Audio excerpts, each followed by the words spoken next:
Welcome to this podcast in the series of Sleep Health under the Restonic Power of Sleep podcast channel. Today we're doing something a little different, and that is celebrating World Sleep Day 2026. Yes, there's a day of the year that is dedicated to raising awareness about sleep disorders, to anyone who's really prepared to listen. And the theme for this year, 2026, is Sleep Well, Live Better. So the implication is that if you're sleeping better, that your life will be better. And that's not just about health-wise, but it's also about your daily functions. And I'm going to elaborate on all of that in this podcast. So we start by saying thank you to Restonic for sponsoring this podcast. And let's start with sleep well. What does it mean to sleep well? So people have different ideas about what sleep well means, but generally if we're looking at sleep and we're looking at the parameters that we measure about sleep, it's that you sleep enough, so there's a long enough duration, that you sleep regularly, and that means every night within a certain frame and time, and that the quality is good. And so those three components are really important. We don't worry so much about deep sleep and REM sleep, although those are really important, but you can't really control those. And we'll talk a bit more about them when we talk about quality of sleep. But let's start with enough. How much is enough? Well, if you read books or you look at Google, they will tell you that 7 to 8 hours is normal. Well, it's not necessarily normal, but it's certainly the average. So 10,000 people, ask them how long they sleep for, the average is going to sit at 7 to 8 hours. But really, the amount of sleep that you actually need as far as duration is concerned is the amount of sleep that will make you functional the next day. So the next day you won't be tired, you won't be fatigued, you'll be functioning well. Then that is sufficient duration. Although that's very dependent on quality as well, so we need to keep that in mind. So some people can only get 4 or 5 hours of sleep and absolutely rock it the next day. It doesn't count if you get 4 hours of sleep during the weekday and then 12 hours catch up on the weekend. That's not correct. You need to find what your correct amount of sleep is. Then regularity, what we would like and what has been shown to provide best health kind of scenarios is if you have a regular bedtime and wake up time. There must be the right time, so you can't just pick random times that you want to sleep for. They do need to collate with the amount of sleep that your body needs, so that needs to happen. But generally, if you go to bed within an hour or so of the previous night and get up an hour or so in the previous morning, your sleep will be better. It will be better and you will get the benefits of that. But both of the enough and the regularity is really dependent on quality of sleep. And some of you may have Garmin's or Fitbits or Apple Watches or some kind of device that we call a wearable that's measuring your sleep. And sometimes you can detect that the quality of your sleep is not good because of the deep sleep and the REM sleep. Now, both of those two sleeps, which are both deep sleep, but different types of deep sleep, should both comprise about 20% of the night each. And so 20% deep sleep, 20% REM sleep. If you have a wearable and it's telling you that the deep sleep is about 8 or 9%, then the quality is not good. And that may explain why you wake up tired. Generally, you know you have a poor quality sleep when you sleep for 7 to 8 hours, but you wake up still feeling tired, sometimes just as tired as you were when you went to bed. Then you know that the quality of your sleep is not great. And there are a bunch of sleep disorders which can produce problems at each of those kind of points. So let's look at duration. Obviously, the biggest sleep problem that causes a duration problem, i.e. decreased duration, is insomnia. And so there may be people who are designed to get 6 hours of sleep and can only get 4. Insomnia, by definition, is that you get less sleep than you need for your daytime function. So you are aware during the day that you have not had enough sleep. And that's duration, quantity of sleep. However, you could have a long sleep, 8 or 9 hours, and have a poor quality, and that would also create problems as well. Regularity, if your sleep is very irregular, you can find that you don't get the same benefits as you usually do, and that's because melatonin is produced at a particular time of the night, and if you then go beyond your melatonin or try to go to sleep before your melatonin gets produced, the sleep you have is never going to be as good as if it's regular and you ride the melatonin wave. There is a previous podcast that talks a lot more about melatonin, so please go and look for that if you need more detail. Then the quality of sleep is important, that if you have a poor quality, it's possible that you have a sleep disorder. Those are the big sleep disorders. So that comprises obstructive sleep apnea, restless legs and periodic limb movements, where these events, either breathing or leg movements, are disrupting sleep, making it light, reducing the amount of deep sleep, and therefore reducing the quality of sleep. So those are the big two sleep disorders. Again, lots of previous podcasts on those two disorders that you're welcome to go and look at. So we're not going to talk a lot about them in this particular podcast. What this particular podcast is about is you need to make sure that you have a good duration of sleep, that you are able to sleep the number of hours that you want to sleep, that your sleep is regular, and that your sleep has good quality, and that you wake up in the morning feeling as though you have slept. You have slept well, and you are ready to take on your day. That's the sleep well component.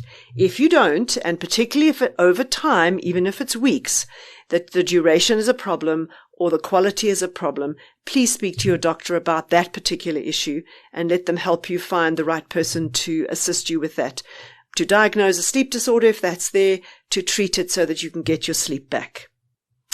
Now let's talk about the live better, and that implies that if you don't sleep well, that there are consequences to that. And there are multiple consequences.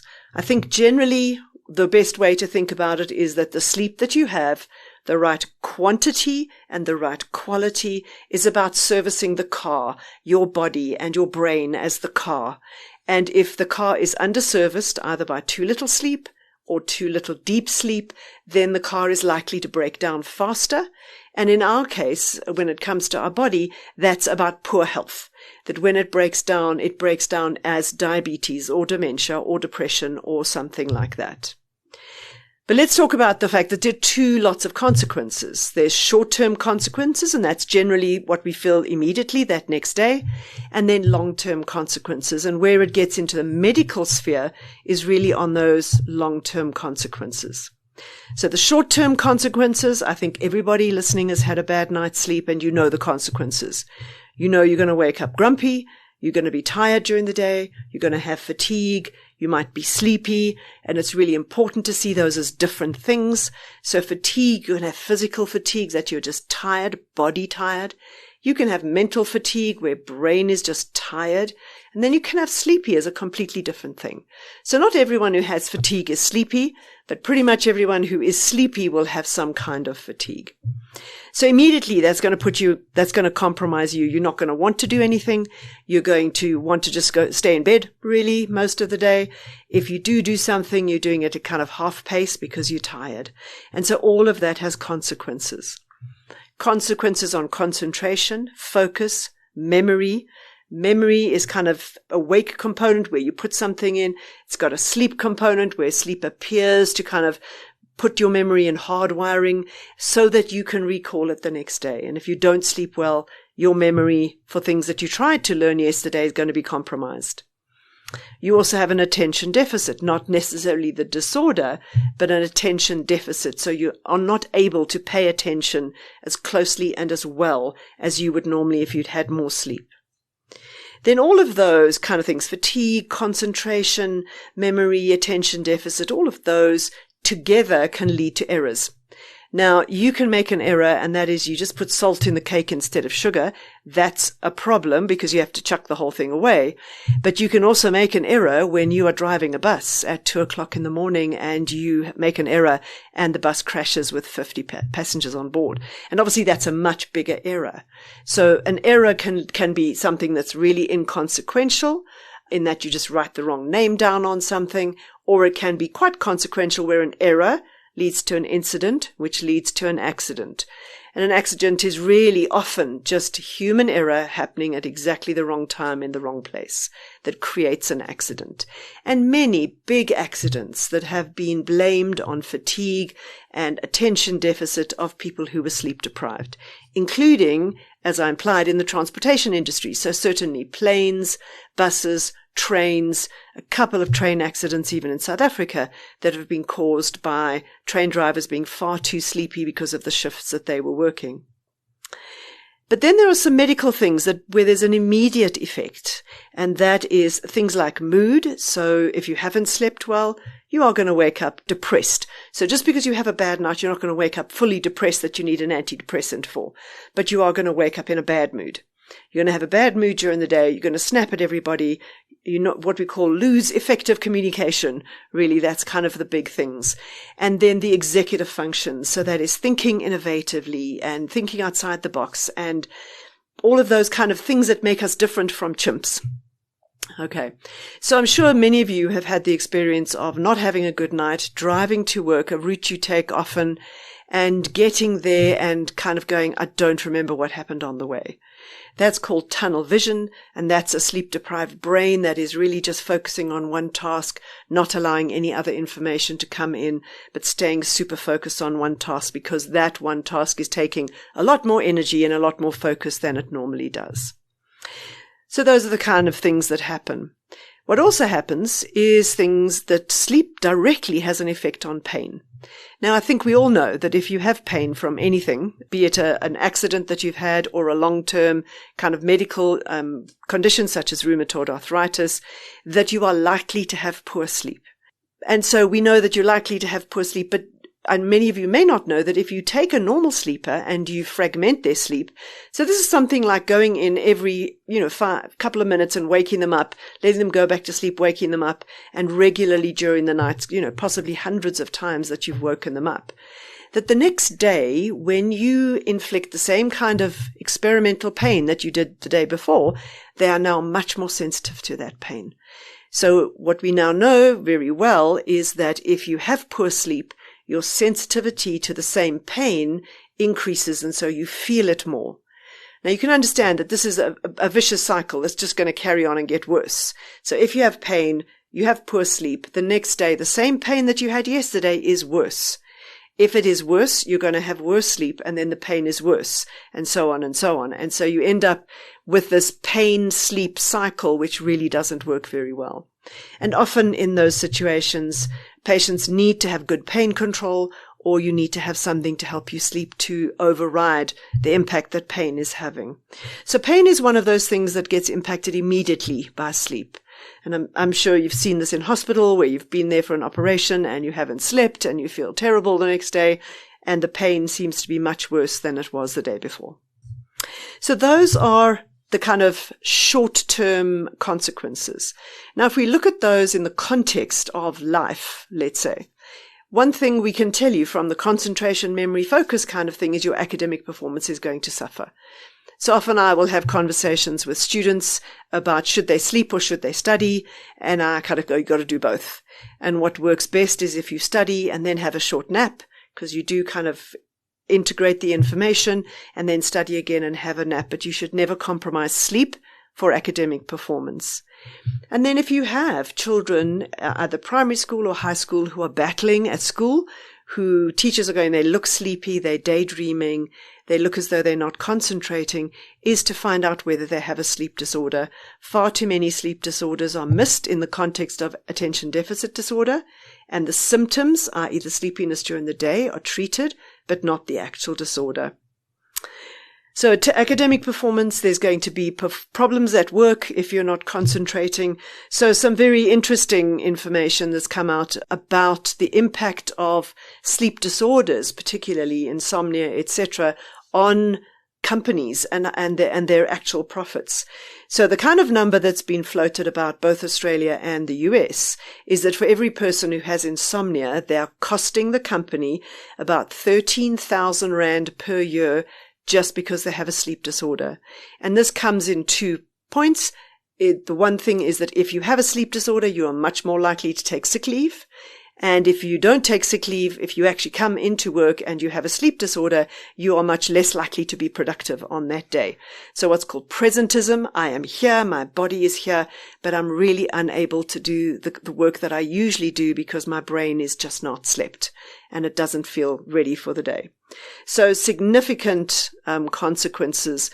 Numbers we also have, for example, that sick leave, 2.5 times more likely to take sick leave if you have insomnia, and 10 times more likely to take sick leave if you have sleep apnea.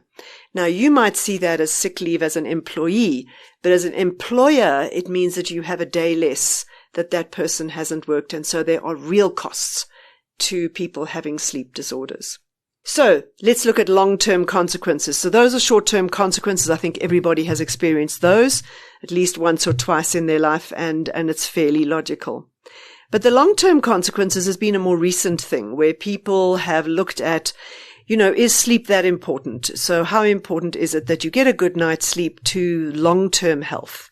And we now have really good data that says pretty much no matter what system you look at, it's going to be compromised if you don't have good sleep. Remember that servicing of the car. If you don't service your car or you under-service your car, in this case, every night you're under-servicing the car, it breaks down faster. And so all of the problems that we have in the medical field that can be produced by inflammation, that can be produced just by being alive for longer, means that those diseases now come earlier in life as opposed to later because of the problems with sleep. So let's look at some of those. Let's look at metabolism, for example. So we know that if you don't sleep well, you have fatigue, right? So when you have fatigue, you are less likely to exercise. You are more likely to calorie hunt. If you have insomnia, you are awake for longer. You have more time to eat. How many of you have battled to sleep and said, okay, I'm just going to go and have something to eat, and then I'll be able to fall asleep better? So that's adding calories. And no one goes and has a salad at midnight. They just don't. So it's calories that you're adding in that you maybe are not burning off the next day because of the reduction in exercise. We know that if you're sleep deprived, you're more hungry. None of that ends well. And we have good data now that says whether you have insomnia, sleep apnea, chronic shift work, or any form of sleep deprivation where you're not getting enough sleep, that just your BMI, and that's the measure we use to see how large you are or how overweight you are, your BMI is likely to be 2 points higher than it would be if you had good sleep. And that can make a big difference because 2 points can move you from 28, which is normal, the top end of normal weight, a BMI of 28, to a BMI of 30, which is the low end of obesity. Not overweight is sitting in between those two. So it can move you from normal weight to being obese just by not having enough sleep. We also know that particularly for sleep apnea, because of the wake-ups that are occurring during the night and the drops in oxygen and all the drama that's happening in your body when you think that you're sleeping, is that your metabolism is changed such that it kind of pushes you towards diabetes. So into pre-diabetes, into metabolic syndrome, which are not frank diabetes, but kind of close. And once you're close, it's really easy to go a little bit closer and then to move a little bit further into full-blown diabetes. So very close relationship between weight and sleep in the one direction, and that is if you have poor sleep, you're likely to be more overweight.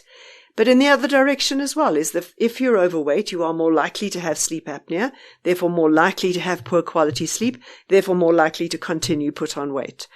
So sleep apnea is one of those sleep disorders that makes you put on weight once you get it. Again, the reason why we want to find it and treat it quickly.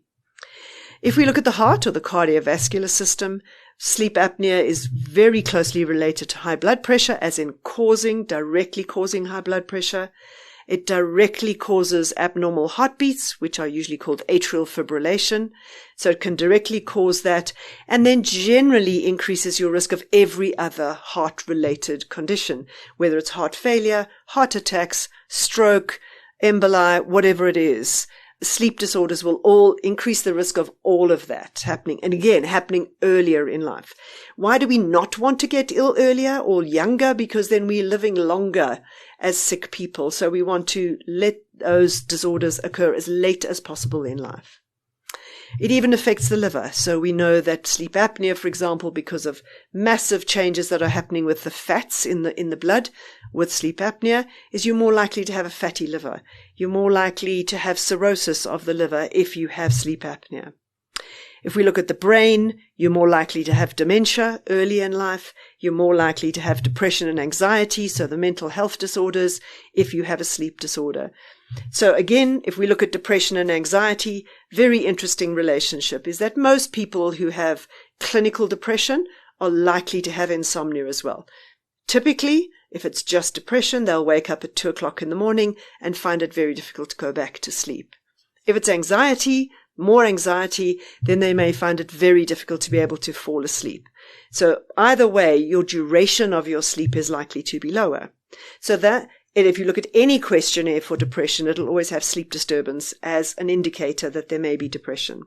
But now we have data that says if you have insomnia from any cause whatsoever, even if it's shift work, even if it's having a young child that doesn't sleep and wakes you up multiple times a night, you are more likely to get depression in the future. If you have depression and a sleep disorder and you fix the depression with medication, but the sleep disorder continues, very likely that you're not going to get off that medication, because if you come off the medication, more likely to have a relapse in depression. So very close link between depression, anxiety, and insomnia. The one causes the other, and it can be quite difficult to untangle. But that's really important, because if you have depression, then everything else is worse. What about immune function? So how good are our bodies at fighting disease if they haven't slept well? Well, not that great. Right down to if you do not have enough sleep and you have a vaccination, you are less likely to produce the right amount of antibodies. So your body responds, but it doesn't respond enough to keep you safe from the next infection. You're also more likely to get a cold. You're more likely to get pneumonia if you have insomnia.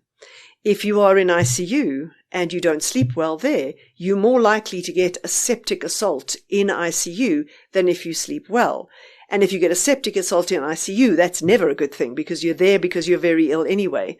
And if you now get sepsis, there's an increased risk now of you dying in ICU. So immune function is compromised if you don't sleep well.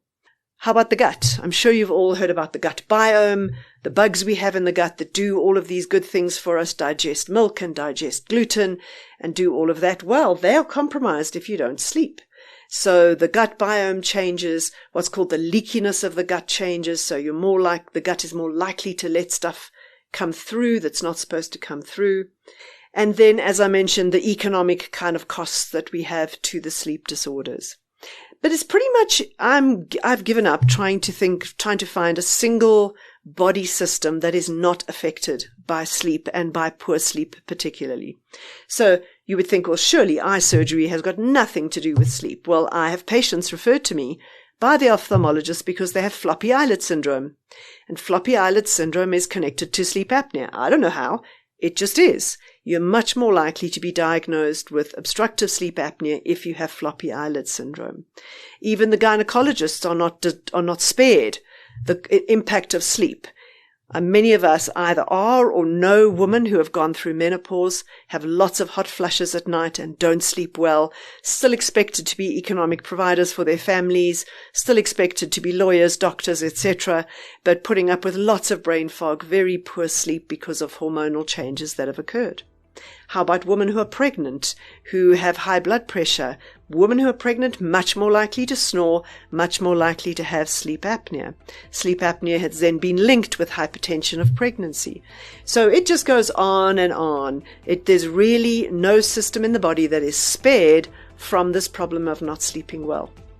So let's look at World Sleep Day. It's on the 13th of March. Let's look at that and make a plan that we will do our best to sleep well. That is, giving enough time for your sleep, having the right kind of environment for your sleep, and making sure that you can get enough sleep and that the quality is good. Otherwise, see somebody about the fact that you may have a sleep disorder. Because we now have really good evidence that if you are able to sleep well, you are going to live better and particularly live healthier. Thank you so much for listening. You've been listening to another production from Solid Gold Podcasts.